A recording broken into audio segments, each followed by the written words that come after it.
So hello what's up, कैसे हैं आप सब। सो दोस्तों, now let's begin with the revision of SA 505 external confirmations. Sir, ये जो रिवीजन है हम करने वाले अपने बोर्ड नोट से। ये बोर्ड नोट्स कहाँ मिलेंगे? इसका पीडीएफ आपको मिल जाएगा Telegram channel clear CA with Shubham Keswani. उसके आप फाइल सेक्शन में जाके इनको डाउनलोड कर सकते हो। ठीक है सर। अब इस रिवीजन में हम कॉन्सेप्ट्स तो रिवाइज करेंगे ही सर, करेंगे। साथ ही साथ मैं आपको रिवाइज कराऊंगा आईसीए के जितने भी क्वेश्चंस हैं for this topic. Okay sir. So let's begin with this revision. Revision पे आगे बढ़ने से पहले एक अच्छे सीए स्टूडेंट की तरह वीडियो पे अपनी अटेंडेंस जरूर लगा दें सर। कैसे? वीडियो को लाइक करके, ठीक है। एंड अगर चैनल पे नए नए आए हो तो प्लीज सब्सक्राइब कर लो फॉर मोर सच वीडियोस। अब सर स्टार्ट करते हैं ऐसे 505 एक्सटर्नल कंफर्मेशन। बड़ा ही सिंपल स्टैंडर्ड है। अगर फाइनेंशियल स्टेटमेंट में 5 आ रहा है तो हमको कंफर्मेशन लेके क्या देखना है कि कंफर्मेशन रिक्वेस्ट में भी 5 आ रहा है कि नहीं। तो ये सिंपल तरीके से आप याद रख सकते हो, 505 इज एक्सटर्नल कंफर्मेशन। अब आप मुझे बताओ, जो ऑडिटर कंफर्मेशन ले रहा है फ्रॉम द कंफर्मिंग पार्टी, वो कैसे आनी चाहिए? क्या कंफर्मिंग पार्टी पहले मैनेजमेंट को दे फिर ऑडिटर के पास आए? मैंने कहा नहीं। ये रिक्वेस्ट आनी चाहिए directly to the auditor. Plus ये ओरल फॉर्म में नहीं होनी चाहिए। It can be in physical form, electronic form, but it should be in documented form, it should be in written form. Okay sir. So यही है external confirmation. It is a audit evidence as a direct written response which can be in physical or electronic form from the confirming party to the auditor. अब ये confirming party कोई भी हो सकती है, कोई डेटर हो सकता है, कोई क्रेडिटर हो सकता है, कोई बैंक हो सकता है। That's it sir. अब सवाल आता है, एक्सटर्नल कंफर्मेशन प्रोसीजर में सर होता क्या है? What is the external confirmation procedure all about? तो भैया इसमें 4 स्टेप्स रहते हैं और इस प्रोसीजर को ना ऑडिटर डेलीगेट नहीं कर सकता। ये प्रोसीजर ऑडिटर को खुद ही संभालना पड़ेगा, आप इसको डेलीगेट नहीं कर सकते। यानी you have to maintain the control, it can not be delegated. Okay sir. अब सर 4 स्टेप्स क्या है, आ जाओ समझते हैं। सबसे पहले आपको डिसाइड करना है मेरे को जानना क्या है, यानी determine the information to be confirmed और रिक्वेस्टेड। ठीक है sir. Second thing that you want to know is किससे जानना है, यानी selecting a appropriate confirming party. अब जब पता चल गया क्या जानना है, किससे जानना है, now you have to design your confirmation request. अब आप कंफर्मेशन रिक्वेस्ट को बना लो। अब इसमें 2 बातें ध्यान रखना है। It should be properly addressed, यानी आप प्रॉपर्ली थर्ड पार्टी को एड्रेस करोगे। Dear HDFC bank, dear debtor, dear creditor, जो भी इंफॉर्मेशन जाननी है प्रॉपर्ली बता दो। दूसरी चीज, it should properly contain the return information. Sir return information का क्या मतलब है? ऑडिटर को कहां पे ये इन्फॉर्मेशन वापस चाहिए वो भी बताए, किस मेल आईडी पे चाहिए वो बता दो, किस एड्रेस पे चाहिए वो बता दो। प्रॉपर रिटर्न इन्फॉर्मेशन होनी चाहिए। Got it. तो 3 स्टेप्स क्या हो गए? क्या जानना है? इन्फॉर्मेशन। किससे जानना है? Confirming party. रिक्वेस्ट को बना लो, यानी प्रॉपर्ली डिजाइन द रिक्वेस्ट। अब जब रिक्वेस्ट बन चुकी है क्या करें? सर भेज दो। Now you can send the request. So the last step is sending the confirmation request. But sir अगर सामने वाली का रिप्लाई नहीं आया तो क्या करेंगे? फॉलो अप करो। ठीक है, then you have to follow up. तो कई बार होता है ना, इंस्टाग्राम पे आप उसको मैसेज करते हो, वो रिप्लाई नहीं करती, तो आप क्या करते हो? Dot dot dot dot dot dot dot dot dot dot. That is called follow. Very good. तो यही 4 चीजें जाननी है। जल्दी से बताओ 4 स्टेप्स क्या थे? Determine the information, second point selecting appropriate confirming party, third point design the request, fourth point sending the request and doing the follow up. अब सर सवाल आता है, जब मैं रिक्वेस्ट को डिजाइन कर रहा हूं तो मुझे किन फैक्टर्स को ध्यान में रखना है? आ जाओ इनको रिवाइज करते हैं। यहाँ पे कुछ फैक्टर्स हैं जिनको आपको ध्यान में रखना है। एक एक फैक्टर को अच्छे से समझेंगे, मजा आएगा। सबसे पहले आता है layout and presentation of the request. So obviously काफी फॉर्मल लेटर होता है ये। ठीक है। लेआउट का मतलब है किसके लेटर हेड पे होगा। It will be on the letterhead of the client. तो जो आपका क्लाइंट है उसके लेटर हेड पे रिक्वेस्ट बनती है। Second thing, assertions. कौन सी अजर्शंस है जिनको आप चेक करना चाहते हो? एग्जाम्पल, जब हम ऐसे 501 पढ़ते हैं तो लिटिगेशंस एंड क्लेम्स के लिए भी हम एक रिक्वेस्ट भेजते हैं to the external legal counsel. तो हम कौन सी असर्शन चेक करते हैं? सर हम कंप्लीटनेस देखना चाहते हैं कि एंटिटी ने जितनी भी लिटिगेशंस एंड क्लेम्स हमको बताई हैं क्या कंप्लीट है या नहीं। तो आप कंप्लीटनेस चेक कर सकते हो by sending the request. Third thing, आप अपना प्रायर एक्सपीरियंस यूज करो in drafting this request. Fourth thing, risk of material statement including a fraud risk. मुझे बताओ फ्रॉड रिस्क जनरली कौन सी पार्टीज के केस में होगी? Sir related parties. तो रिलेटेड पार्टीज को जब भी आप रिक्वेस्ट भेजोगे तो फ्रॉड रिस्क आपने कंसिडर करके चलनी है।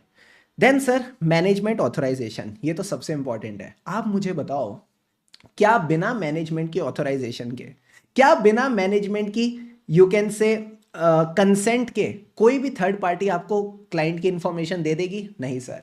यही रीजन होता है कि जब भी आप रिक्वेस्ट भेजते हो तो उस पर सीएफओ का साइन होता है या किसी अथॉरिटी का साइन होता है, तभी थर्ड पार्टी ऑडिटर को इन्फॉर्मेशन बताती है। उसके बाद मेथड ऑफ कम्युनिकेशन कुछ भी हो सकता है, आप ईमेल के थ्रू भेज सकते हो, registered post, software, anything that is available with the auditor. And lastly you will see the ability of confirming party to confirm और प्रोवाइड द रिक्वेस्टेड इन्फॉर्मेशन। अब सर जो इन्फॉर्मेशन है वो थर्ड पार्टी किसी भी तरह से दे सकती है, जो भी उसकी एबिलिटी है। फॉर एग्जाम्पल अगर डेटर का टोटल बैलेंस है तो वो आपको टोटल बैलेंस कंफर्म कर सकती है। अगर उसके पास इनवॉइस वाइज बैलेंस बचे हैं तो वो इनवॉइस वाइज भी आपको बैलेंस कंफर्म करके दे सकती है। So it is the ability of third party कि वो कैसे चीजें कंफर्म करना चाहती है। तो ये सारे के सारे पॉइंट्स हैं, यही सारा कॉन्सेप्ट है। अब सर इसको ध्यान कैसे रखना है, तो मैं आपको एक प्यारी सी टेक्निक देता हूं, एकदम लर्न विद फन वाला तरीका, ध्यान से समझना, आप लोग रिलेट करोगे। तो हमारे पास क्लास में एक बच्चा है जिसका नाम है अनमोल। अनमोल को एक लड़की पसंद है जिसका नाम है लेट से अनमोली। Okay sir. अब 14th ऑफ February आता है तो ये क्या सोचता है, ये सोचता है मैं इसको ना कंफर्मेशन रिक्वेस्ट भेजूंगा। कंफर्मेशन रिक्वेस्ट यानी लव लेटर। अब लव लेटर के लिए आर्चीज गया, इसने एक बढ़िया सा कार्ड खरीदा जिसपे ऐसे हार्ट्स बने थे, तो he chose a proper layout and presentation. अब सर कार्ड खरीदना काफी नहीं है, उस पर लिखेगा अपने दिल की बातें, यानी assertions being addressed. But sir इसका जो बेचारे का प्रायर एक्सपीरियंस है ना वो अच्छा नहीं है, जनरली लड़कियां मना कर देती हैं। सो प्रायर एक्सपीरियंस के हिसाब से there is a risk of material misstatement. अब आपको पता है हर ग्रुप में एक लव गुरु होता है, हाँ सर। तो ये भी उस लव गुरु की ऑथराइजेशन लेने गया, यानी मैनेजमेंट्स ऑथराइजेशन। जैसे ही लव गुरु की ऑथराइजेशन मिल गई, he decides the method of communication. Method of communication का मतलब है या तो खुद देगा या लड़की के किसी दोस्त को दे देगा या कबूतर के थ्रू भेजेगा, what ever method he likes. And जब इसने अपना लेटर भेज दिया, अब सामने वाली डिसाइड करेगी हाँ कहना है या ना, यानी ability of the confirming party to confirm the information. क्या सारे के सारे पॉइंट्स क्लियर हैं? Yes sir. तो इस तरह से आप इस प्रॉपर फ्लो में इनको ध्यान रख सकते हो। अब सर जो भी बातें मैंने यहाँ पे बताई है ना, एक बार आ जाओ फटाफट इनको बुक से देख लेते हैं। एक्सटर्नल कंफर्मेशन की डेफिनेशन हमने कवर कर ली। ये क्या कहती है? Audit evidence as a direct written response to the auditor from a third party.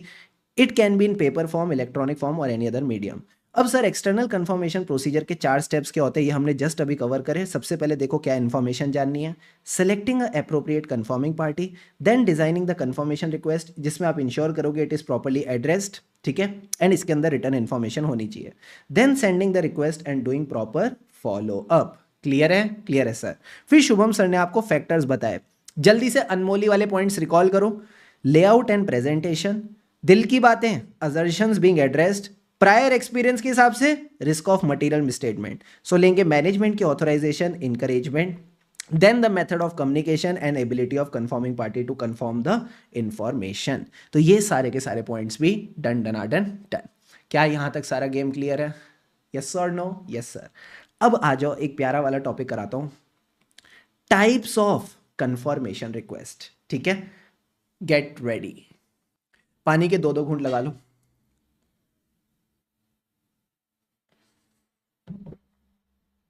सबसे पहले रिवाइज करते हैं पॉजिटिव कंफर्मेशन रिक्वेस्ट। बोर्ड पे फोकस करना, ठीक है। पॉजिटिव कंफर्मेशन रिक्वेस्ट का क्या मतलब है? सामने वाली पार्टी आपको रिप्लाई करेगी इन ऑल द केसेस, ठीक है। अब पॉजिटिव कंफर्मेशन 2 तरीके की होती है। पहला तरीका, आप इंफॉर्मेशन लिख के दोगे, पार्टी बताएगी ये इंफॉर्मेशन सही है या गलत, या फिर आप ब्लैंक रिक्वेस्ट दोगे और सामने वाली पार्टी उसको फिल करेगी। ओके अब क्योंकि दोनों ही केसेस में आपको रिप्लाई चाहिए तो it is considered to be a reliable confirmation request. But sir ये जो पहला केस है ना, इसमें there is a risk. Risk क्या है कि वो बोल सकती है इंफॉर्मेशन सही है या गलत बिना वेरीफाई करे। हो तो हम इस रिस्क के साथ कैसे डील करें? Second type of confirmation request use करो, यानी आप उसको ब्लैंक रिक्वेस्ट दो और उसको बोलो तू मुझे इंफॉर्मेशन फिल करके दे। अब सर एक बात बताओ, क्या इंफॉर्मेशन फिल करने में मेहनत ज्यादा लगेगी, एफर्ट ज्यादा लगेंगे? हाँ। अब सर इस केस में again there is a risk, because effort ज्यादा लग रहा है तो रिस्पॉन्स रेट गिर जाएगा। बात समझ में आई? आई सर। एक बार और वापस, पॉजिटिव कंफर्मेशन रिक्वेस्ट का मतलब है सामने वाली पार्टी रिप्लाई करेगी इन ऑल केसेस। पहला केस आपने इंफॉर्मेशन लिख के दी, चाहे सही है या गलत वो बताएगी और रिप्लाई करेगी, या फिर आप उसको कुछ मत लिख के दो, उसको बोल तू इंफॉर्मेशन फिल करके दे। It is a reliable evidence, but there is a risk कि वो बोल दे सही है या गलत बिना वेरीफाई करे। तो मैंने कहा ऐसे केस में हम ब्लैंक रिक्वेस्ट देंगे, उसको कहेंगे तू फिल कर। अब सर इसमें again there is a risk, उसके फिल करने में एफर्ट ज्यादा है तो रिस्पॉन्स रेट घटेगा। यही बात आपके यहाँ पे मैंने नोट्स में लिखवा रखी है। आ जाओ साथ में रिवाइज कराता हूँ, फोकस करो। रिवीजन के अंदर revision, confirming party will respond to the auditor directly. पहला केस, चाहे वो एग्री करती है या डिसएग्री करती है विद द इंफॉर्मेशन, या फिर by providing the requested information on a blank request.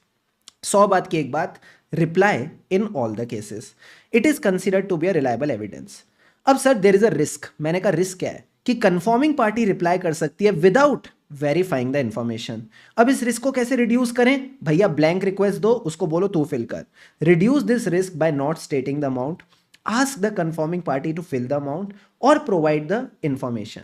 अब सर, अब जब उसको बोलोगे इंफॉर्मेशन दे तो उसकी बेचारी की मेहनत लगेगी, एंड पार्टी क्या है? कामचोर, तो कामचोर पार्टी है तो इसलिए यहाँ पे रिस्पॉन्स रेट कम हो जाएगा। So use of this type of blank confirmation request can result in lower response rate because of additional effort.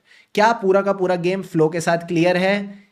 Yes sir. अब सर पॉजिटिव कंफर्मेशन रिक्वेस्ट की दूसरी बहन कौन? नेगेटिव कंफर्मेशन रिक्वेस्ट, जिसको हम प्यार से बोलते हैं एनसीआर। आ जाओ एनसीआर भी रिवाइज कराता हूं प्यारे प्यारे डायग्राम के साथ। एनसीआर के केस में सामने वाली पार्टी तभी रिप्लाई करेगी जब वो डिसएग्री करती है। अब सर ऐसा भी तो हो सकता है कि अगर सामने वाली का रिप्लाई नहीं आया, ठीक है, तो ये भी तो हो सकता है उसके पास कंफर्मेशन रिक्वेस्ट डिलीवरी ना हुई हो। जरूरी थोड़ी तभी रिप्लाई नहीं आ रहा जब इंफॉर्मेशन सही है, ये भी तो हो सकता है कि कंफर्मेशन रिक्वेस्ट डिलीवरी ना हुई हो। So there is a chance कि कंफर्मेशन रिक्वेस्ट डिलीवरी ना हुई हो। So it provides less persuasive evidence. इसके अलावा भी सर क्या है ना, कंफर्मिंग पार्टी पता है कब रिप्लाई करती है? सर जब उसको दिक्कत होती है यानी information is not in their favour. Sir ये बात समझ में नहीं आई, दिक्कत होती है, information is not in their favour, तब रिप्लाई करती है। आ जाओ मैं आपको एग्जांपल के साथ समझाता हूं, please focus on this example. ठीक है सर, क्लाइंट के फाइनेंशियल स्टेटमेंट्स में क्रेडिटर आ रहा है जिसकी वैल्यू है 1000 रुपीज। ठीक है, लॉजिकली मुझे बताओ, नेगेटिव कंफर्मेशन रिक्वेस्ट के केस में सामने वाली पार्टी कब रिप्लाई करती है? When they disagree, right? When they disagree. तो मान लो जो सामने वाली पार्टी है क्रेडिटर, उसकी बुक्स में क्या आएगा? उसकी बुक्स में तो रिसीवेबल का बैलेंस आएगा। मान लो ऑप्शन नंबर 1, उसकी बुक्स में बैलेंस है 500 रुपए, तो क्या क्रेडिटर रिप्लाई करेगा?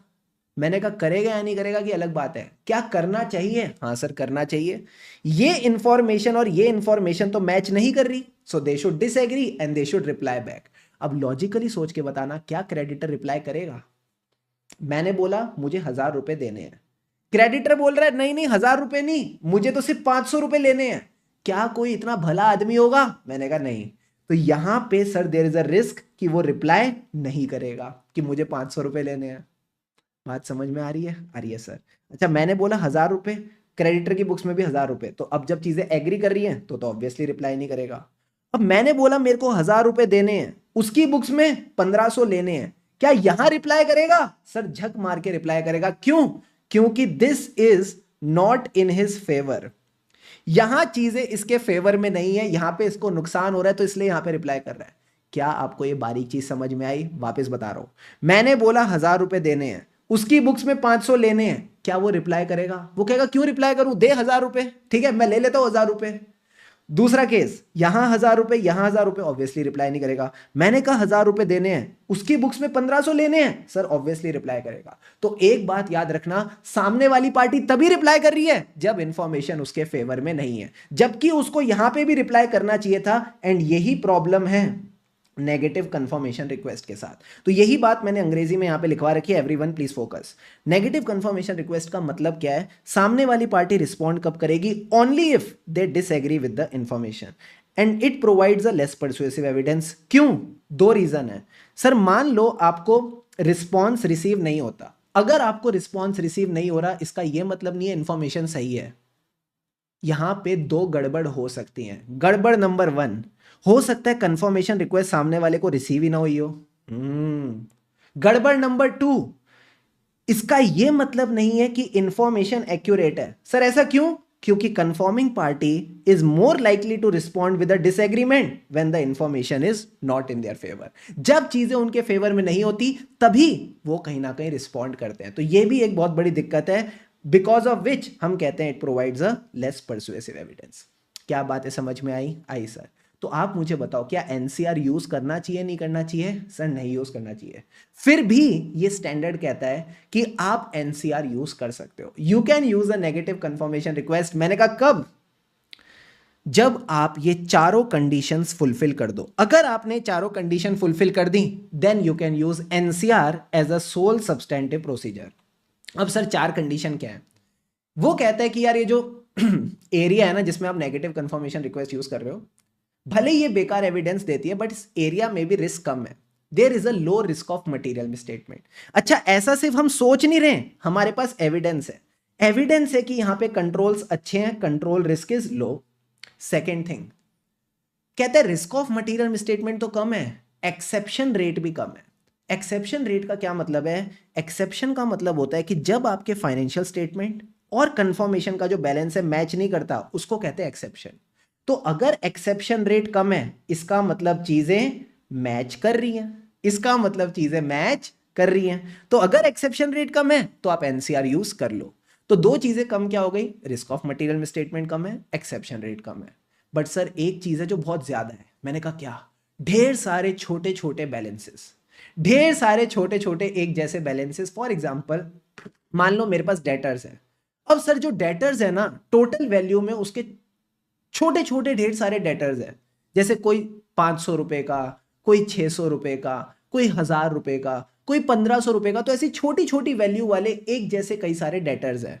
तो अगर there are large number of small homogeneous balance, तो सबको पॉजिटिव कंफर्मेशन रिक्वेस्ट भेजने की जरूरत नहीं है, आप उनको नेगेटिव कंफर्मेशन रिक्वेस्ट भी भेजो, चलेगा। एंड लास्ट पॉइंट कहता है ऑडिटर को ऐसा लगता है कि जो थर्ड पार्टी है वो उसकी रिक्वेस्ट को इग्नोर नहीं करेगी, वो उसकी रिक्वेस्ट को डिसरिगार्ड नहीं करेगी। यानी auditor is not aware of circumstances that confirming party will disregard the request. यानी वो रिक्वेस्ट को प्रॉपर्ली कंसीडर करेगी, अगर कोई गड़बड़ है तो वो रिप्लाई बैक करेगी। तो यही चार बातें आपने ध्यान रखनी है। जल्दी से बताओ क्या? Sir risk of material statement कम है और कंट्रोल्स की इफेक्टिवनेस को लेके हमारे पास एविडेंस है। दूसरा, एक्सेप्शन रेट कम है। तीसरा, ज्यादा क्या है? Large number of small homogeneous balances. And the fourth point, auditor is not aware of any circumstance that the confirming party will disregard the request. इन चारों बातों को आप आराम से ध्यान रख सकते हो। मैंने कहा क्या? एक शेर से अर्ज किया है, बोलो वाह वाह वाह वाह। नहीं, इरशाद बोलो, इरशाद इरशाद। अर्ज किया है दो चीजें कम हैं एक है ज्यादा। कम ऑन, दो चीजें कम हैं एक है ज्यादा, इग्नोर नहीं करने का किया है वादा। यही आपका आंसर है। दो चीजें कम है यानी रोमम कम है, एक्सेप्शन रेट कम है। आहा, एक है ज्यादा, there are large number of small homogeneous balances, ignore नहीं करने का किया है वादा। यानी auditor feels that the third party will not ignore him, it will not disregard his request. तो यही चार बातें आपने ध्यान रखनी है। क्लियर है बॉस? पक्का पक्का, done done done done done sir. अब आ जाओ फटाफट, ये जो थ्योरी पढ़ाई है एक बार बुक से रिवाइज करते हैं, फिर मैं आपको इसका प्यारा वाला क्वेश्चन कराता हूं। Everyone please focus on the board. सबसे पहले शुभम सर ने पढ़ाया positive confirmation request. You ask the confirming party to reply in all cases either by agreeing or providing the information. Okay, it is considered a reliable audit evidence. अब यहां पे risk क्या थी? Sir there is a risk confirming party can reply without verifying the information. How to reduce the risk? By not stating the amount and asking the confirming party to fill the amount. अब sir इसमें क्या risk है? Use of this type of request can result in lower response rate because of the additional effort. Positive तो sir बहुत easy है, दिमाग में बैठ गई। अब आ जाओ नेगेटिव की बात करते हैं। नेगेटिव कहती है कि it will respond to the auditor only if confirming party disagrees with the information. It is a less persuasive evidence. मैंने कहा क्यों? सर क्यों का आंसर यहां है। क्यों ये बेकार है? बिकॉज ऐसा हो सकता है failure to receive the response does not mean सामने वाली को रिक्वेस्ट मिल गई, does not indicate the receipt by the party. दूसरी चीज, it does not mean there is a verification of accuracy. Why? Because confirming parties are more likely to respond with a disagreement. कब? when the information is not in their favor। जब चीजें उनके favour में नहीं होती तभी वो reply करती हैं। तो जरूरी नहीं कि उनका रिप्लाई नहीं आया तो इसका मतलब चीजें एक्यूरेट हैं। तो ये दो पॉइंट्स आपने ध्यान रखने हैं। फिर शुभम सर ने आपको बताए थे चार ऐसी कंडीशंस, अगर ये चारों कंडीशंस पूरी हो जाएं तो आप एनसीआर को यूज कर सकते हो as a sole substantive procedure. So auditor will not use NCR as a sole substantive procedure unless all the four conditions are present. अब ये चार कंडीशन क्या है? दो चीजें कम हैं, रोमम इज लो, ठीक है, साथ ही साथ आपको एविडेंस मिल गया about the operating effectiveness of control. दूसरी चीज क्या कम है? लो एक्सेप्शन रेट इज एक्सपेक्टेड. ज्यादा क्या है? पॉपुलेशन में large number of small homogeneous items, items का मतलब है account balance and transaction. Ignore नहीं करने का किया है वादा, not aware of circumstances that the third party will disregard the request. ये आपका एनसीआर वाला टॉपिक भी डन डनाडन डन. अब सर आपने कहा था इसके क्वेश्चंस कराओगे, एक बार आ जाओ क्वेश्चन बैंक पे, मैं बता देता हूँ आंसर फ्रेमिंग कैसे करनी है और कैसे चीज़ों के साथ डील करना है. Question number 1, Messrs ABC and Company Limited are appointed as the auditor of Shark Company Limited for year ended 31st March 25. As a part of audit, they want to use confirmation procedure as audit evidence during the audit. In view of the fact that positive confirmations are not responded favorably, firm also intends to use negative confirmation request. What are the factors to be considered for the same? तो ये कह रहा है जब हमको use करनी है क्या, नेगेटिव कंफर्मेशन, तो क्या क्या फैक्टर्स कंसीडर करके चलने हैं. तो आईसीआई का ये क्वेश्चन आया था मई 19 में. तब जो क्वेश्चन आते थे वो 6-7 नंबर के भी आते थे, तो इन्होंने थोड़ा बड़ा आंसर लिखा है. कैसे आंसर लिखा है? सबसे पहले इन्होंने जनरल वाले फैक्टर्स लिख दिए जो मैंने आपको जनरल फैक्टर्स बताए थे ऑफ डिजाइनिंग द रिक्वेस्ट. ठीक है, वो लड़की थी ना, कौन थी, अनमोली, वो वाली कहानी कि layout and presentation, assertions, prior experience, risk of material statement, management authorisation, then method of communication and उसके बाद एबिलिटी ऑफ कंफर्मिंग पार्टी. वो सारे पॉइंट्स इसमें आ जाएंगे. ठीक है सर. फिर नेगेटिव कंफर्मेशन रिक्वेस्ट की जितनी आपको थ्योरी सिखाई है ना, वो सारी की सारी थ्योरी आपने यहाँ पे लिखनी है, तो इससे आपका आंसर कंप्लीट. बात समझ में आई? आई सर. अब सर यहां तक जितनी बातें बताई, आई होप यहां तक क्लियर है. अब मेरे साथ आ जाओ, थोड़ा आगे चलते हैं नेक्स्ट टॉपिक पे. ठीक है, पानी के 2-2 घूंट लगाओ एंड गेट रेडी.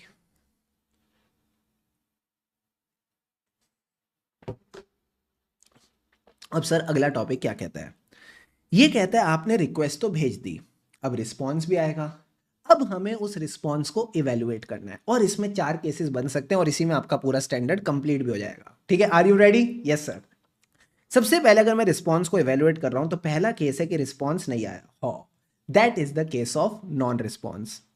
ठीक है, क्या मैं एक एक करके बस समझाता जाऊं या बाद में करें? सर एक पहले मैं पूरा चार्ट बता देता हूं, फिर एक एक करके अपन एक्सपेंड करेंगे. ठीक है, अगर रिस्पॉन्स नहीं आया तो पहला केस हो गया नॉन रिस्पॉन्स. फिर अगर रिस्पॉन्स आया तो 2 तरह के रिस्पॉन्स हो सकते हैं जिस पे आप रिलाय कर सको या रिलाय ना कर सको. अगर रिलाय नहीं कर सकते तो अनरिलायबल, रिलाय कर सकते हो तो देखो जो रिस्पॉन्स आया वो फाइनेंशियल स्टेटमेंट से मैच हो रहा है या नहीं. अगर मैच हो रहा है वेरी गुड, नहीं मैच हो रहा तो हम उसको कहते हैं एक्सेप्शन. ठीक है, अब आ जाओ एक एक केस को डिटेल में समझते हैं. सबसे पहले नॉन रिस्पॉन्स. नॉन रिस्पॉन्स का मतलब क्या होता है? Please focus on the board. 2 cases, या तो रिप्लाई पूरा ही नहीं आया, या फिर रिप्लाई आया बट आपने 3 चीजें पूछी थी, उन्होंने 2 का जवाब तो दे दिया, तीसरी चीज को इग्नोर कर दिया. तो अगर रिप्लाई पूरा नहीं आता या रिप्लाई आधा अधूरा आता है, दोनों को ही हम नॉन रिस्पॉन्स की कैटेगरी में डालते हैं. अब सर डिपेंड करता है आपने कौन सी रिक्वेस्ट भेजी थी, उस पर डिपेंड करेगा कि आगे करना क्या है. अगर तो पॉजिटिव कंफर्मेशन रिक्वेस्ट भेजी थी जहां सामने वाली पार्टी को आपको रिप्लाई करना है इन ऑल द केसेस, और रिप्लाई नहीं आया, तो हम गिव अप नहीं करेंगे. हम गिव अप नहीं करेंगे, we will do some alternate procedure. Very good. अगर आपने भेजी है नेगेटिव कंफर्मेशन, तो सर उसमें तो रिप्लाई तभी करना था व्हेन दे डिसएग्री. तो अगर रिप्लाई नहीं आया तो इसका सिंपल मतलब क्या है? They agree with the information. This means that the confirming party agrees with the information. But कहीं ना कहीं अगर आपको लगता है आईसीआई का जो क्वेश्चन है वो ही नेगेटिव कंफर्मेशन रिक्वेस्ट के ऊपर है पूरा का पूरा, तो आप बस इतना मत लिख देना confirming party agree with the information. नहीं है, आपको ऑल्टरनेट प्रोसीजर के बारे में भी लिखना पड़ेगा. अब सारे बच्चे मेरी तरफ देख रहे हैं, कह रहे हैं सर ऑल्टरनेट प्रोसीजर क्या करेंगे इस केस में? तो भैया अगर डेटर है तो मुझे बताओ डेटर कैसे चेक कर सकते हैं? कंफर्मेशन नहीं मिल रही, सर अगर ये देखना है डेटर एग्जिस्ट करते हैं नहीं है तो हमने उनको सेल करी होंगी, तो आप शिपिंग डॉक्यूमेंट्स देख लो. मैंने कहा वेरी गुड. अब अगर 31 मार्च को डेटर है तो वो पैसे भी देगा, कब देगा? या तो अप्रैल में दे देगा, या मई में दे देगा, या जून में दे देगा. तो जो भी सब्सिक्वेंट कैश रिसीट आई है वो देख लो अप्रैल मई जून के बैंक स्टेटमेंट से. Very good. मुझे बताओ क्रेडिटर कैसे चेक करोगे? उसका उल्टा कर दो, सब्सिक्वेंट कैश पेमेंट्स देख लो, सब्सिक्वेंट कैश डिसबर्समेंट देख लो. यहां पे शिपिंग डॉक्यूमेंट नहीं होंगे, यहां गुड्स रिसीट होंगे, तो जो गुड्स रिसीट नोट है, इनवॉइसेस हैं, ये सब आप देख के चल सकते हो. So these are the alternate procedures that the auditor can do. अब मालिक जब इतना खर्चा हो ही गया है तो आ जाओ इसका एक क्वेश्चन भी कर लेते हैं। सारे बच्चे देखेंगे क्वेश्चन नंबर 2। आईसीआई का फेवरेट क्वेश्चन है, नवंबर 22, RTP May 18, study material MTP May 25। Exam में भी जल्दी देखने को मिल सकता है, प्लीज फोकस करना। कहता है during the audit of star limited, auditor received some of the confirmation balances of trade payables यानी creditors outstanding on the balance sheet date through external confirmation by negative confirmation request. कौन सी request? Negative confirmation request. अब ये जो creditors की list थी, इसमें कई सारे क्रेडिटर थे जिनके छोटे छोटे बैलेंसेस थे, except one big creditor of 15 lakh rupees जिसकी हमें कोई कंफर्मेशन नहीं मिली। Comment with respect to standard on auditing. सबसे पहले मुझे एक बात बताओ, क्या इतने बड़े क्रेडिटर के लिए नेगेटिव कंफर्मेशन रिक्वेस्ट यूज करनी चाहिए थी? नहीं सर। तो पहले आप इस आंसर को कैसे लिखोगे वो समझ लो तो मजा आ जाएगा। तो मैंने कहा इस आंसर को लिखने का ये फ्लो है। अगर नेगेटिव कंफर्मेशन रिक्वेस्ट का रिप्लाई नहीं आता तो सबसे पहले आप एनसीआर की थ्योरी लिखो। एनसीआर की थ्योरी का क्या मतलब है? एनसीआर को डिफाइन करो कि सामने वाली पार्टी तभी रिप्लाई करेगी व्हेन दे डिसएग्री। फिर बोलो it provides less persuasive evidence. क्यों? Because it does not mean सामने वाली पार्टी को रिक्वेस्ट रिसीव हो गई। It does not mean there is a verification of information. ठीक है, does not mean verification of information. क्यों? Because confirming party is more likely to respond when they disagree with the information. तो पूरी की पूरी theory हमने लिख दी। फिर सर 15 लाख रुपए की चीज है, ऐसे तो छोड़ नहीं सकते, तो हमको क्योंकि रिक्वेस्ट नहीं मिली तो हम करेंगे ऑल्टरनेट प्रोसीजर। क्रेडिटर के ऑल्टरनेट प्रोसीजर क्या थे? Goods receipt note, documents, subsequent cash disbursement, ये सब चीजें आप देख के चल सकते हो। आईसीआई ने भी पूरा आंसर ऐसे ही फ्रेम करा है, देख लो। सबसे पहले इन्होंने नेगेटिव कंफर्मेशन रिक्वेस्ट का मतलब लिखा, सेकंड पॉइंट पे लिखा less persuasive audit evidence, third point पे why less persuasive evidence? Because अगर आपको रिस्पॉन्स नहीं मिला तो इट डज नॉट मीन सामने वाली को रिसीट हुई थी रिक्वेस्ट, या verification of accuracy of information. Sir क्यों? क्योंकि confirming parties are more likely to respond with disagreement when the information is not in their favour. And आखिरी में आप कंक्लूड करोगे by writing the alternate procedure. You can check the subsequent cash disbursement, other records like invoice and goods receipt note. क्या answer की framing समझ में आई? Yes sir, very very important question. अब सर मैंने आपको नॉन रिस्पॉन्स वाला तो केस सिखा दिया, अब आ जाओ नेक्स्ट केस पे जिसमें आप कंफर्मेशन रिक्वेस्ट पे रिलाई नहीं कर सकते, यानी request deem to be unreliable. यही टॉपिक है जो आपके सितंबर 25 एग्जाम्स में भी आईसीआई ने पूछा। आ जाओ मैं आपको अनरिलायबल वाला केस सिखाता हूं। पानी के 2-2 घूंट लगाओ, गेट रेडी।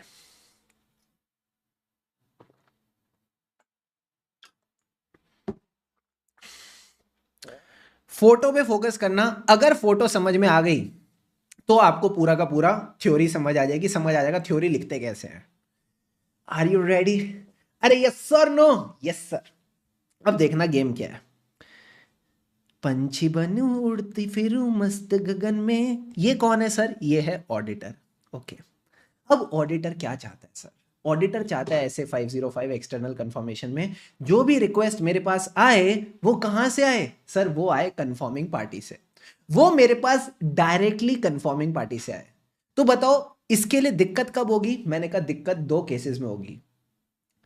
पेन कहां रख दिया? हाँ, 2 केसेस में दिक्कत होगी। सबसे पहले केस नंबर 1। केस नंबर 1 कहता है आया तो कंफर्मिंग पार्टी से ही था, बट बीच में एक बदमाश के हाथ में ये कंफर्मेशन रिक्वेस्ट लग गई। बीच में यानी इंटरसेप्शन। बीच को क्या कहते हैं? इंटर। आपका इंटर का एग्जाम भी तो बीच का एग्जाम होता है ना, फाउंडेशन और फाइनल के बीच का, उसको क्या कहते हैं? इंटर का एग्जाम। तो बीच में अगर किसी ने इस रिक्वेस्ट को रोक लिया तो उसको कहते हैं इंटरसेप्शन। अब जब बीच में उसने रिक्वेस्ट को रोका है तो वो उसमें इंफॉर्मेशन चेंज भी करेगा, उसको क्या कहते हैं? ऑल्टरेशन। जो ये बदमाशी कर रहा है वो कैसा बंदा है? फ्रॉड। तो अगर ये बीच में किसी के हाथ में पड़ गई so there is a risk of interception, alteration and fraud. बात समझ में आई? आई सर। दूसरी प्रॉब्लम क्या हो सकती है कि जो रिक्वेस्ट है ना वो कंफर्मिंग पार्टी से नहीं आई, वो किसी और ही से आ रही है, यानी एक नकली कंफर्मिंग पार्टी है जो ऑडिटर को ये रिक्वेस्ट दे रही है, यानी it is not from the right source.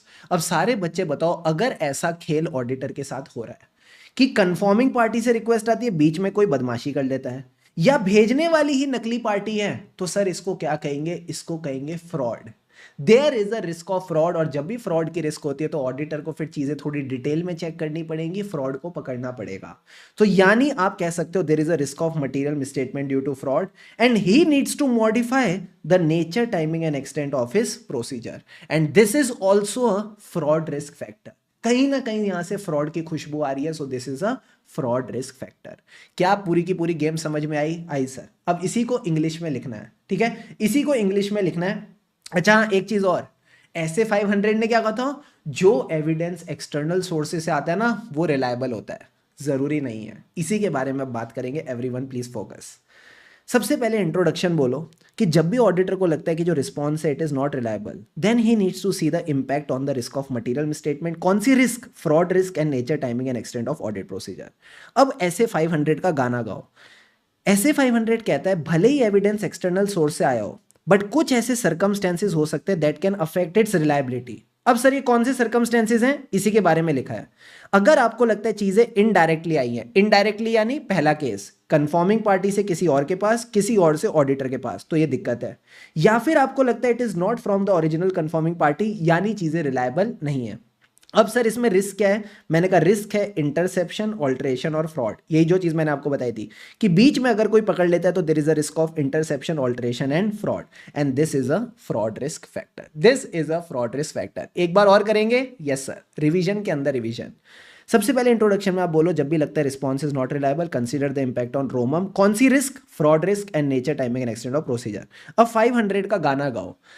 भले ही एविडेंस एक्सटर्नल सोर्स से आयो, there are circumstances that affect its reliability. अब उन सर्कमस्टेंसेज के बारे में लिख लो। इट वाज रिसीव्ड इनडायरेक्टली और not from the original confirming party. Risk क्या है? Risk of interception, alteration and fraud, and this is a fraud risk factor. कहीं ना कहीं फ्रॉड की खुशबू आ रही है, so this is a fraud risk factor.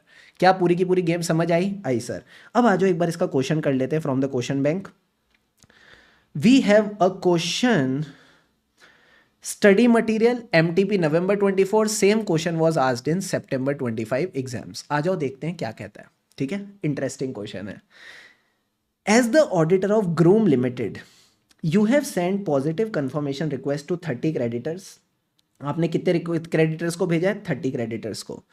In the मार्च 2025, यानी मार्च 25 के जो क्रेडिटर्स थे उनको भेजा। All of the creditors in informal sector are small entities, छोटे छोटे एंटिटीज हैं।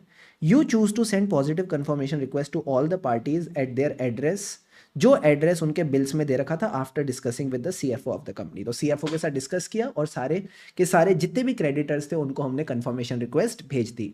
सीएफओ बड़ा ही भला आदमी है, बहुत ही कोऑपरेटिव है, उसने कोई भी हैसल नहीं क्रिएट किया, आपको चुपचाप रिक्वेस्ट भेजने दी, और जो आपको रिस्पॉन्स थे वो भी 1 हफ्ते के अंदर अंदर मिल गए। भैया जिन भी बच्चों ने ऑडिट में आर्टिकलशिप करी है, मेरा उन सबसे सवाल, क्या कभी ऐसा होता है कि मैनेजमेंट इतनी कोऑपरेटिव होती है? नहीं सर।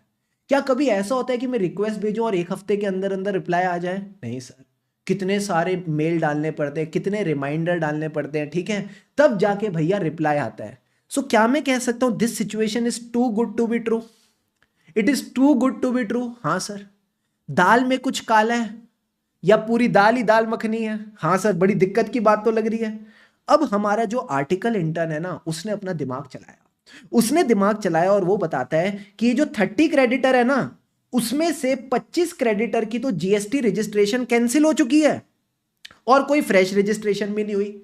यानी क्या मैं बोल सकता हूं 25 एंटिटीज तो नकली हैं।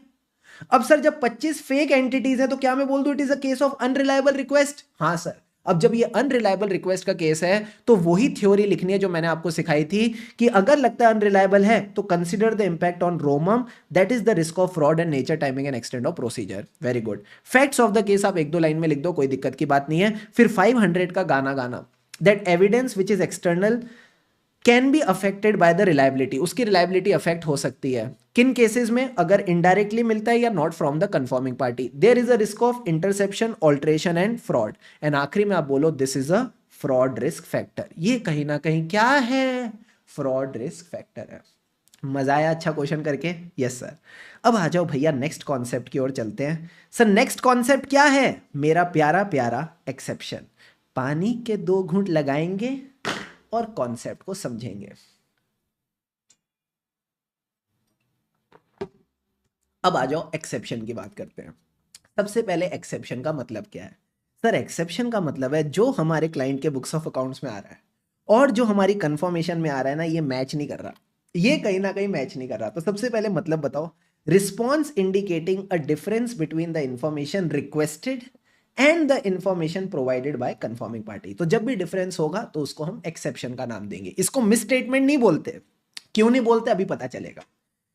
अब सर क्यों इसको मिसस्टेटमेंट नहीं बोलते? क्योंकि हो सकता है मैनेजमेंट इसको रिकंसाइल कर दे। तो अगर मैनेजमेंट ने इसको रिकंसाइल कर दिया तो फिर ठीक है।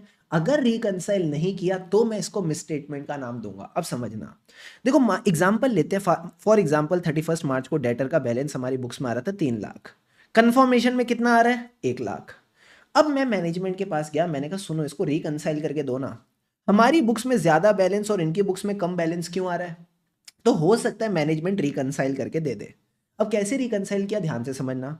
मैनेजमेंट कहती है डेटर ने जो हमको पेमेंट करी ना वो 31 मार्च की शाम को करी, तो उन्होंने तो अपना बैलेंस कम कर लिया, बट हमको ये रिसीव हुई 1 अप्रैल को, तो हमारा बैलेंस कम नहीं हुआ। 31 मार्च को हमारा बैलेंस कम नहीं हुआ। तो क्या मैं बोल दूं चीजें रिकंसाइल हो गई? हाँ सर, अगर चीजें रिकंसाइल हो गई कोई दिक्कत नहीं है, देयर इज नो मिसस्टेटमेंट।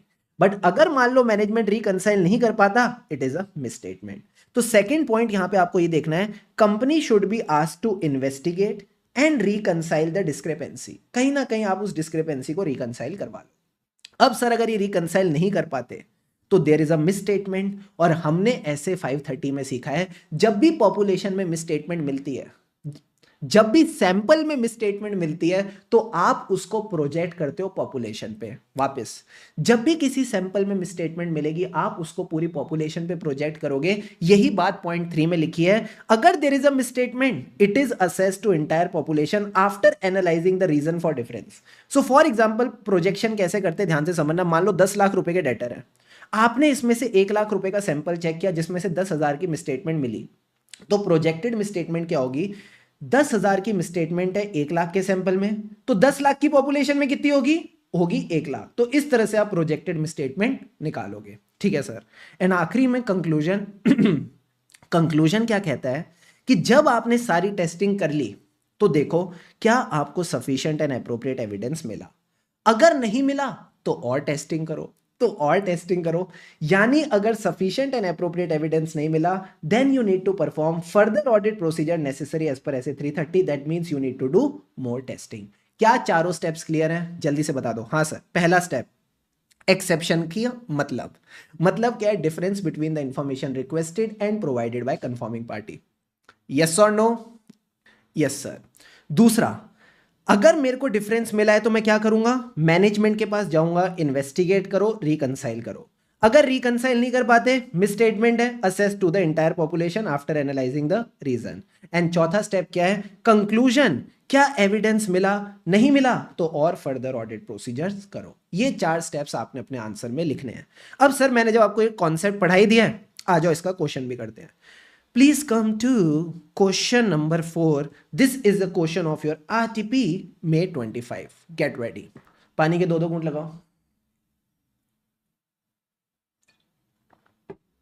बहुत अच्छा क्वेश्चन है, मजा आएगा। ठीक है, ट्रस्ट मी मजा आएगा। And I think this is the second last concept. इसके बाद एक कॉन्सेप्ट और है और ऐसे इज कंप्लीट। देखो क्या कहता है, during the audit of financial statement of Lux Limited, Lux for the year ended 31st March 25, CS Suyash, statutory auditor, requested external confirmation from certain trade receivables and trade payables as per SA 505. पहला point, CS Suyash sent a confirmation request to a debtor for a balance of 15,50,000 outstanding for more than 6 months, asking him to respond directly to the auditor whether they agree or disagree with the balance. मुझे पहले बताओ ये कौन सी request है, agree और disagree? Sir this is a positive confirmation request. अगर आपके सामने वाली पार्टी को रिप्लाई करना है in all cases, whether they agree whether they disagree, it is a positive confirmation request. Very good. Second case, इसने क्रेडिटर को भी भेजी।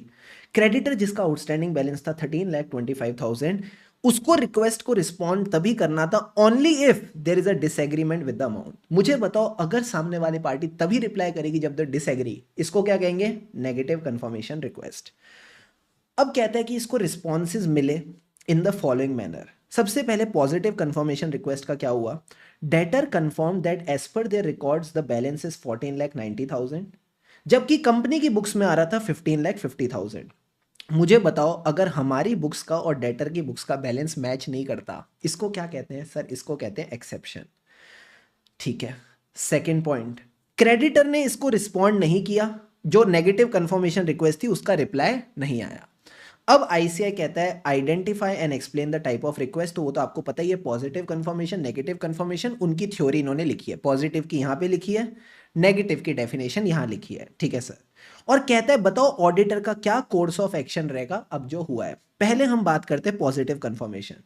यहां पे एक्सेप्शन है, तो आप एक्सेप्शन की थ्योरी लिखो। एक्सेप्शन की थ्योरी में क्या आएंगे? 4 पॉइंट्स। जल्दी से बता दो सर 4 पॉइंट्स क्या है? एक्सेप्शन की definition, there is a difference between the information requested and information provided by the party. Second point, जब भी एक्सेप्शन मिलेगी तो क्या वो मिसस्टेटमेंट है? नहीं, पहले हम मैनेजमेंट को देंगे मौका रिकंसाइल करने का। तो second point is company should be asked to investigate and reconcile the discrepancy indicated by the confirming party. Third point, अगर मिसस्टेटमेंट है, assess to the entire population. Exception needs to be assessed to entire population after analyzing the reason for difference. Fourth point, conclusion.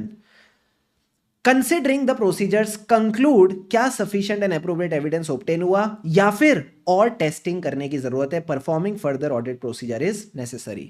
Sir ये इन्होंने क्या ऊपर नीचे कर रखा है सारा आंसर? गुस्सा नहीं करना, गुस्सा नहीं करना बिल्कुल भी ना मुन्ना, ना बिल्कुल गुस्सा नहीं करना। कोई बात नहीं, आईसीआई है, अपना ये माफ कर देते हैं। ठीक है, मैंने जो आपको प्यारा प्यारा फ्लो बताया है, first point, second point, third point, fourth point, आपने ऐसे ही चलना है। ठीक है, ठीक है सर, समझ गए सर, गुड बॉय। अब आ जाओ सेकंड पॉइंट पे। सर नेगेटिव कंफर्मेशन रिक्वेस्ट का रिप्लाई नहीं आया, तो ऐसे केस में क्या करेंगे? मैंने आपको ये ऑलरेडी सिखा रखा है। In case of non response to a negative confirmation request, इसका सिंपल व्यू क्या है? सामने वाली पार्टी एग्री करती है। ठीक है, बट मैंने क्या कहा था, अगर कोई बड़ा क्वेश्चन हो तो साथ साथ ऑल्टरनेट प्रोसीजर के बारे में भी लिख सकते हो, जैसा हमने क्वेश्चन 2 में किया था। अब इन लोगों ने क्या किया, बड़ी सिंपलिस्टिक अप्रोच ली। इन्होंने बोला अच्छा नेगेटिव कंफर्मेशन रिक्वेस्ट है और सामने वाले ने रिस्पॉन्ड नहीं किया, इसका यह मतलब है क्रेडिटर एग्री करता है, creditor agrees with the amount. ठीक है, हमको कोई एक्शन लेने की जरूरत नहीं है। अब आपके मन में आ रहा है डाउट, सर वो जो क्वेश्चन नंबर 2 था वहाँ तो इतना सारा लिखा था, नेगेटिव कंफर्मेशन रिक्वेस्ट की थ्योरी भी लिखी थी, ऑल्टरनेट प्रोसीजर भी लिखे थे, यहाँ तो कुछ लिखा ही नहीं। ट्रिक बता रहा हूँ, ध्यान से समझना। जैसे क्वेश्चन नंबर 2 था ना, वो पूरा का पूरा क्वेश्चन एक ही नेगेटिव कंफर्मेशन रिक्वेस्ट के ऊपर था जिसका रिप्लाई नहीं आया, 15 लाख रुपए। तो वहां तो आप पूरी राम कथा लिखो, वहां आप पूरा का पूरा नेगेटिव कंफर्मेशन रिक्वेस्ट को एक्सप्लेन करो, उसकी प्रॉब्लम्स बताओ, ऑल्टरनेट प्रोसीजर बताओ, सब बताओ, कोई दिक्कत नहीं, 5 नंबर मिलेंगे बढ़िया वाले। बट अगर ऐसा एक बड़ा बड़ा क्वेश्चन आ जाए ना जिसमें नेगेटिव कंफर्मेशन रिक्वेस्ट का पार्ट एक छोटा सा है, वहां आप भी आईसीआई की तरह सिंपलिस्टिक अप्रोच ले लो कि अगर रिप्लाई नहीं आया, अगर रिप्लाई नहीं आया तो हम मान लेंगे कि इंफॉर्मेशन इज करेक्ट, कोई और एक्शन लेने की जरूरत नहीं है। क्लियर है बॉस? Yes sir. अब आ जाओ मेरे साथ last topic of SA 505, that is management's refusal to allow the auditor to send the confirmation request. Take 2 sips of water.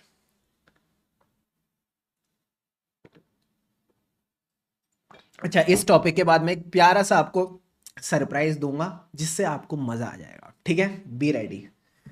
अब सर ये केस क्या है? अगेन पहले एग्जाम्पल से समझेंगे, अगर एग्जाम्पल समझ में आ गया तो थ्योरी लिखने में कोई दिक्कत नहीं आएगी। देखो क्या कहता है, हमारी बुक्स में क्रेडिटर का बैलेंस आ रहा था 2 लाख रुपए का।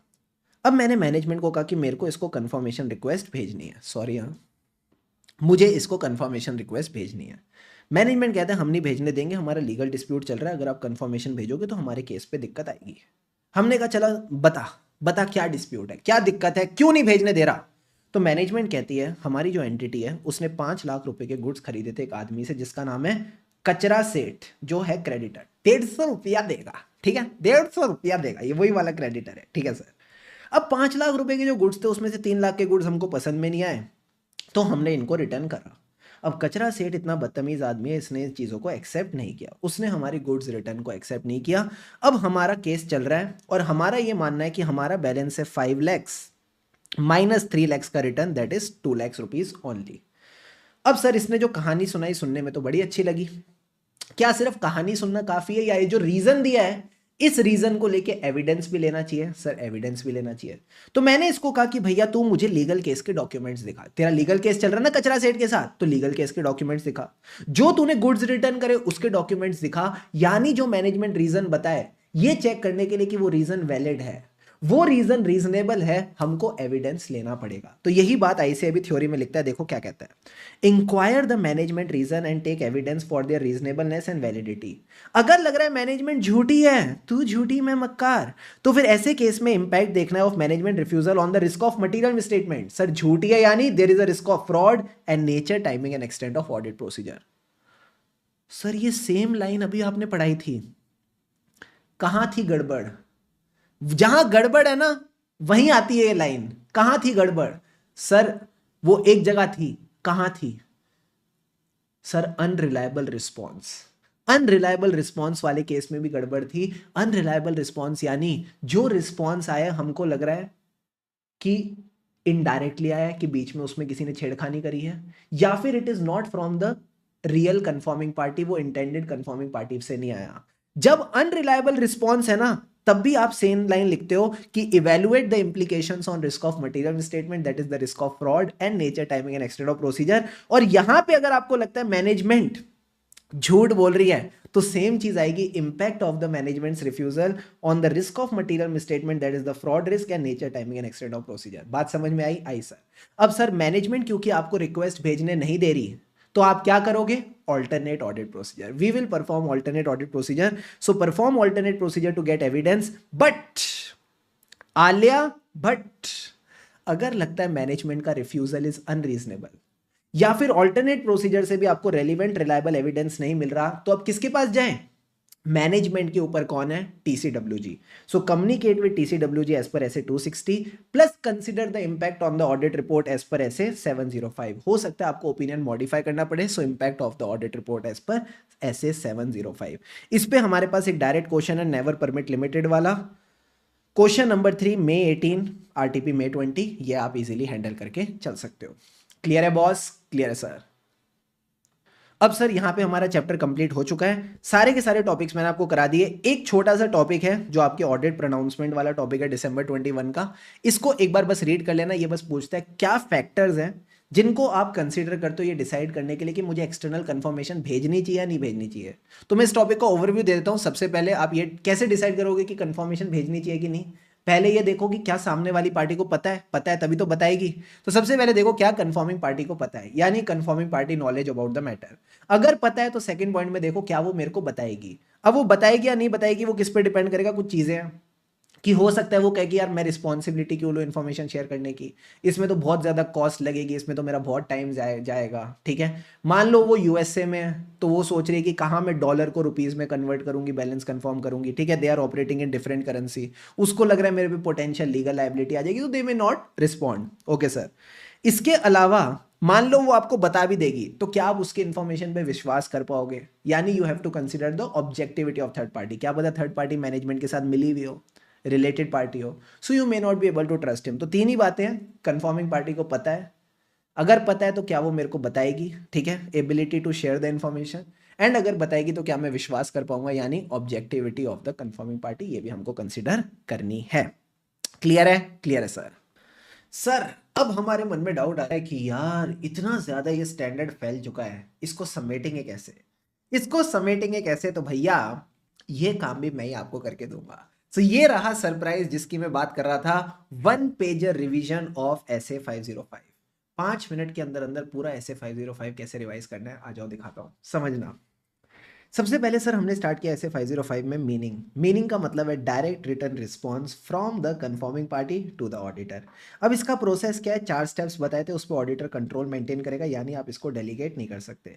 सबसे पहले डिसाइड करो क्या इन्फॉर्मेशन जाननी है, उसके लिए डिसाइड सेलेक्ट करो appropriate confirming party. Okay sir. फिर जब आपने सेलेक्ट कर ली confirming party, then you design the confirmation request. अब इसमें बस ध्यान रखना है, should be properly address to the confirming party और इसमें रिटर्न इन्फॉर्मेशन होनी चाहिए।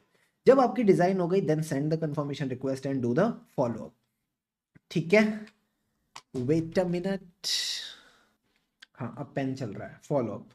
अब सर जो कंफर्मेशन रिक्वेस्ट को डिजाइन करना है तो किसकी मदद लेंगे? वो लड़की थी ना जिसको हमें लव लेटर भेजना था, हाँ सर, वो रिक्वेस्ट वाला वही पॉइंट है। सबसे पहले आर्चीज का कार्ड लिया, उस पर देखिए लेआउट एंड प्रेजेंटेशन, फिर दिल की बातें अजर्शंस, प्रायर एक्सपीरियंस कहते हैं मना कर देगी, रिस्क ऑफ मटेरियल मिसस्टेटमेंट, क्या ली, लव गुरु की ऑथराइजेशन, मैनेजमेंट की authorisation, then method of communication, then ability of the confirming party to confirm, then we discuss the topic of types of request. सबसे पहले पॉजिटिव कंफर्मेशन रिक्वेस्ट, मतलब क्या होता है, सामने वाली पार्टी रिप्लाई करेगी चाहे वो एग्री करती है या डिसएग्री, या फिर they will provide the information अगर आपने ब्लैंक रिक्वेस्ट भेजी है, यानी they will reply in all cases, क्योंकि वो हर केस में रिप्लाई करती है, it is a reliable audit evidence. उसके साथ साथ अब sir there is a risk कि सामने वाली पार्टी रिप्लाई करे विदाउट वेरीफाइंग द इंफॉर्मेशन। तो हम इस रिस्क को कैसे रिड्यूस करते हैं, हम अमाउंट नहीं लिखेंगे, उनको बोलेंगे आप फिल करके दो। अब सर इसमें भी देयर इज अ रिस्क कि जो ब्लैंक कंफर्मेशन रिक्वेस्ट है वहां पे रिस्पॉन्स रेट कम होगा बिकॉज ऑफ एडिशनल एफर्ट। अब सर बात करते हैं एनसीआर यानी नेगेटिव कंफर्मेशन रिक्वेस्ट। सामने वाली पार्टी तभी रिप्लाई करेगी if they disagree, it is a less persuasive audit evidence. Why? अगर रिप्लाई नहीं आया that does not mean it is received by the confirming party और verification of the accuracy of information. क्यों? Because confirming party is more likely to respond when the information is not in their favour. अब sir एक बात याद रखना, we will use the negative confirmation request when 4 conditions are satisfied. दो चीजें कम है, एक है ज्यादा इग्नोर नहीं करने का किया है वादा, रोमम इज लो, और जो इंटरनल कंट्रोल्स की इफेक्टिवनेस है उसको लेके आपके पास एविडेंस है, exception rate is low, large number of small homogeneous items, plus we don't have any reason to believe that conforming party will disregard the request, that means conforming party will not disregard the request। अब sir next topic हमने discuss किया evaluating the response. कुछ कुछ सारे cases थे, वो 4 cases अब मैं आपके साथ डिस्कस करूंगा and standard will be complete. सबसे पहले नॉन रिस्पॉन्स। अगर पॉजिटिव कंफर्मेशन रिक्वेस्ट है तो आप क्या करोगे, ऑल्टरनेट ऑडिट प्रोसीजर। डेटर्स के केस में check the subsequent cash receipt, shipping documents. Creditor के केस में सब्सिक्वेंट कैश पेमेंट्स और गुड्स रिसीट नोट और बाकी रेलिवेंट डॉक्यूमेंट्स। एनसीआर के केस में अगर रिस्पॉन्स नहीं आया तो इसका मतलब है सामने वाली पार्टी एग्री करती है, फिर भी हम अपने आंसर में ऑल्टरनेट प्रोसीजर मेंशन कर सकते हैं अगर क्वेश्चन ही एनसीआर के ऊपर है। उसके बाद हमने डिस्कस किया अनरिलायबल रिस्पॉन्स। अनरिलायबल रिस्पॉन्स में सबसे पहले आप इंट्रोडक्शन दोगे that it has a implication on the risk of material misstatement due to fraud plus nature timing and extent of audit procedure, वो भी हमको मॉडिफाई करनी पड़ेगी। फिर ऐसे 500 का गाना that evidence from external sources sometimes may not be reliable, there can be certain circumstances which can affect the reliability। अब सर ये क्या circumstance होते हैं, 2 circumstance होते हैं, when it is received indirectly or it is not from the intended conforming party। ठीक है sir, अब इसमें रिस्क क्या है, there is a risk of interception, alteration and fraud। अब कंक्लूजन में आप इतना डालोगे, जब भी आपको लगे अनरिलायबल रिस्पॉन्स है there is a fraud risk factor। Next topic exception.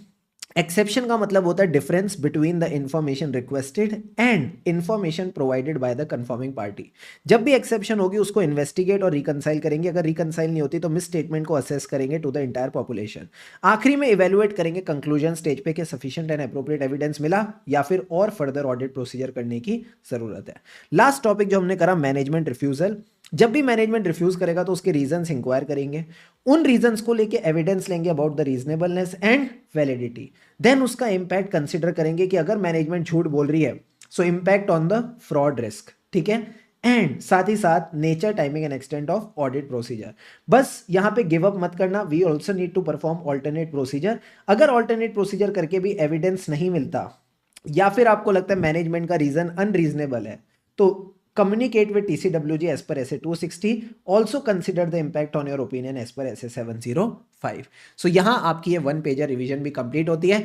And में एक छोटा सा सरप्राइज और, शाहरुख खान से मिलना है, हाँ सर मिलना है तो रुको, लो जी एंजॉय करो करके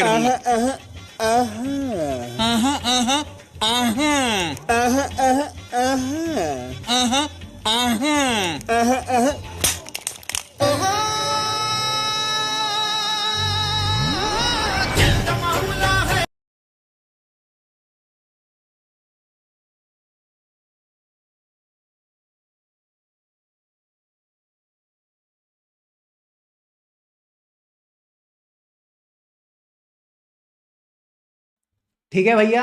अगर आप मैनेजमेंट आपको अगर कंफर्मेशन नहीं भेजने देती, मैनेजमेंट परेशान करती है तो किसका दरवाजा खटखटाएंगे, we will take the help of TCWG। So with this the revision of SA 505 comes to an end. I hope you enjoyed this revision, मजा आया होगा, काफी सारी चीजें क्लियर हो गई होंगी।